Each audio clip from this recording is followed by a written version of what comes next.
All three of the brands that I'm working with have never done brand partnerships before. If we rewind a year ago, before I knew about Justin or knew how to do any of this stuff, I would have just been like, sure, let's talk, and like probably done something for free. I worked in the fashion industry in-house, and I found it to be super toxic and very, very, very low, abusive, exploitative pay. I went freelance in 2009, 10-ish. I thought I knew what I was doing, and I definitely didn't. I pretty much had no clients and no work the first year. So I had been building a YouTube channel on the side just kind of for fun, and it kind of took off organically. Fast forward 2019, my online business was doing really well. Now we exclusively create content for freelance fashion designers. We have one flagship course, which is our Freelance Accelerator from Surviving to Thriving program. For years, I had no idea that you could get paid like legit money to do these brand partnerships. You know, I have had my podcast for going on 6 years now. For such a niche podcast, we have good engagement and good downloads. But as far as like CPMs go,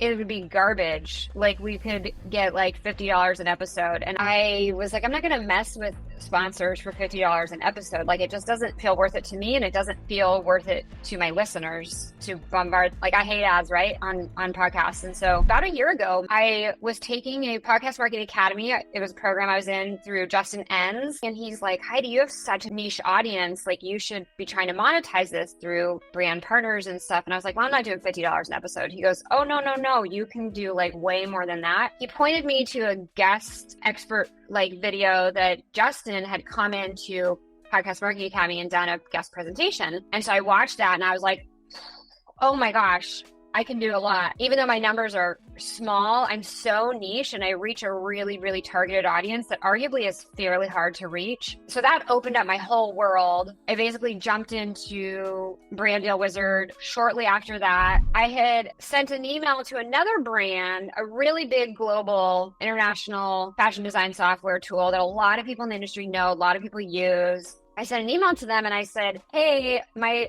audience is really interested in what you're doing. Maybe we can do some type of collaboration. Again, I wasn't pitching like money or anything. I just was like, I don't know. And I said, basically, I was like, I don't know what it would look like, but I think there could be something here. Anyways, long story short, the gal and I went back and forth in email a couple times. We were supposed to have a call, then she got sick, and then something else came up, and it kind of fell off the calendar, and it never actually happened. Fast forward to taking Brand Deal Wizard, and I was like, wait, I should go back and pitch them like a specific idea and charge for it, like not just a friendly collaboration. And so I went back, I just followed up to the same email, which at that point was like a year old, got the conversation going again, but I was leading it from a more knowledgeable perspective and from a more professional perspective. And I was like giving specific ideas and all this stuff. We wound up closing and signing a $7,500 project. So my thought on niche for other creators is like, I would really think about what tools or software or products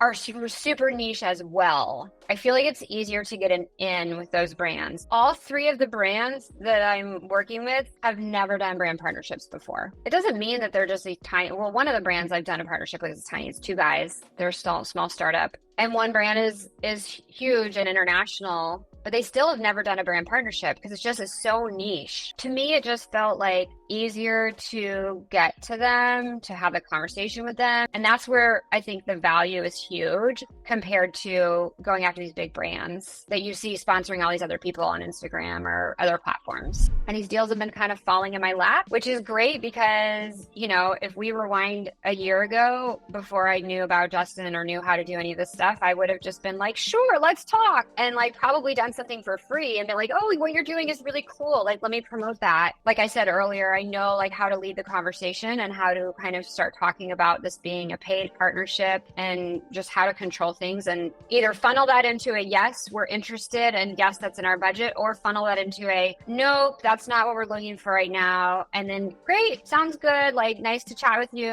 Love what you guys are doing. If anything changes, you can let me know. But then like not really spending my time on that. Coming at the projects from like a consultant perspective and it's not just them saying, okay, create this LinkedIn post and make this YouTube video or what have you, but really leveraging your expertise and your knowledge about your audience and providing value and insights on that level is massive, right? Like nobody knows your audience better than you do. So it really changed everything for me in terms of what I thought or knew was even possible. Like I would have never charged the rates that I'm actually charging and I'm getting. So yeah, it changed everything.